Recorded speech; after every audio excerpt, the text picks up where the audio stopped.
Well, hey guys, what is up? What is going on out there today? Hey, Brent Abel here, webtennis.com. Another episode of What's the Right Shot? And just so I don't forget, starting tomorrow, I'm going to be over at the Berkeley Tennis Club doing my duties over there, running the tournament desk and some other things as well. And so I'm going to start doing a little live video every morning when I'm over there at the Berkeley Tennis Club. Not quite sure what we're going to kind of talk about and do, but I'll get that figured out. But just so you know, that's what's coming up for the next, let's see, that will be coming up starting Wednesday and take us through about 5 days or so, maybe 5 or 6 days. Anyway, just a heads up on that. Mark Vines again, right? And I stopped the video, let's see, I stopped it right about here and sort of threw out what's the right shot. What shot would you play? Would this be an underspin forehand, maybe from this position with the racket head up? You could disguise an underspin forehand and kind of go with eventually just drop the racket head down, play a topper. Maybe a drop shot from here, right? Maybe you could do a couple of things, right? You could make it look like you're going to play an underspin and then play the dropper, and or you could make it look like you're going to play the dropper, really sell that, get the guy to sort of move in a little bit looking for it, and then play an underspin, right? Deep drive, try to play it right at him and kind of mess up footwork over there. Or you could play an approach shot as well off of this shot. So let's see what Mark does. Let me just take this back. And assuming you've sort of got a shot in mind that you would be playing from this position right here, let's see what Mark does. And he actually decides to play an underspin approach.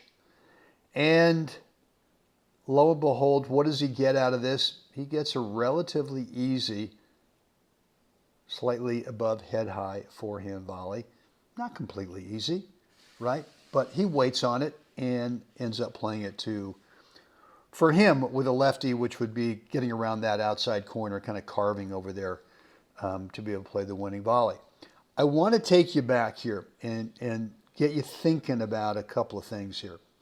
Is that I think too often what happens is that when we think about an approach shot, we think that it's got to be, it's got to be perfectly short, right? Meaning that you're only going to approach on a short ball.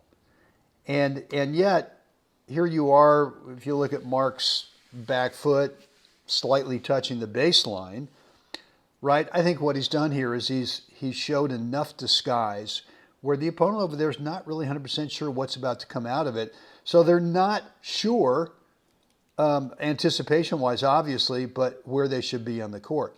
And look, does Mark play an up-the-line approach, a cross-court approach? No, he plays it basically. He plays it right up the middle. He knows the guy's going to touch it, so why not play it to a spot over there where now you've got yourself on top of, if not slightly inside the service line, and just telling that guy, look, I'm going to give you this little thread the needle here. I'm going to give you a thread the needle here. If you want to lob it, that's fine. But Mark's not so closing the net that he wouldn't be able to cover a lob, right? So I think the guy over there recognizes that, and now it gets to be, can I thread the needle? And whatever comes out of his thought over there, this is what happens. And so what's my point here? My point is that just by your mere presence of going ahead and playing an approach shot right up the middle doesn't give this guy much of an advantage, if any advantage at all. And in fact, I think this is a better approach than maybe going over here and opening up this angle cross court, right? So I don't want you to fear, number one, approaching on a ball that is not perfectly short, right? So that perfectly short. All right, so if we look at where this ball bounces, it bounces a little past the service line. We could call that perfectly short. So it depends on when you receive it, where you receive it, which is, again, you're starting with a foot very close to that baseline, but you've committed to play your approach up the middle and really motor through it, right?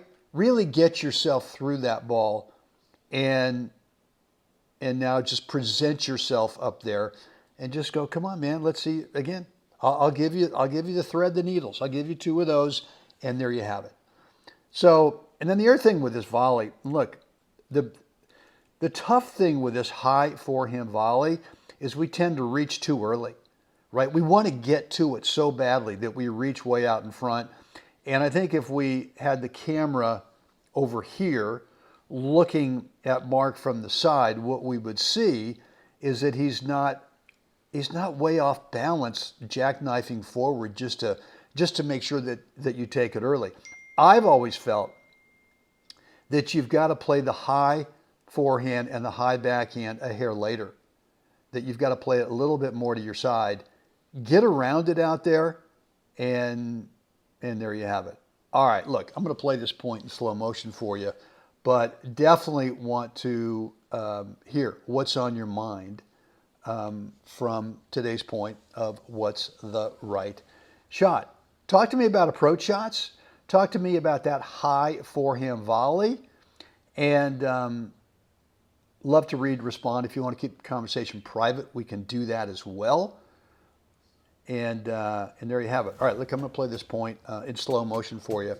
Be a couple of other messages coming up afterwards, but look, guys, we got to get out there. We got to help someone else have a spectacular day. Guys, see you again next time.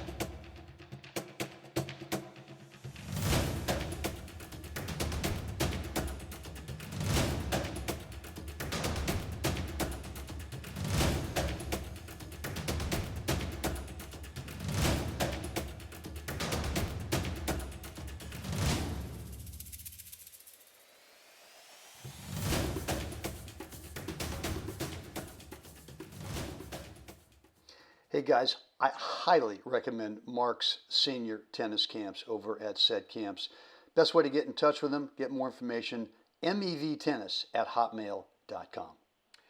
Really hope today's episode was helpful for you. If so, please click that like button on YouTube. Make sure you're subscribed to the channel and click the notification bell as well, so you are always alerted every time I go live and or upload new content. And yeah, if you've not picked up my course yet, 20-minute private video on the 4 parts between points routine, you got to get on this thing. It's a huge difference maker in your game.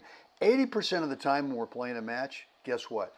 We're not playing points. That time is spent between points and on side changes, and when you manage that time really well, you tend to consistently play the other 20% of the match, which is, during the points. You tend to play at the very top of your skill level, point after point after point. Go on over to webtennis.com, drop in a first name, email address, and you'll get immediate access to that private, free video on my very specific 4 parts between points routine.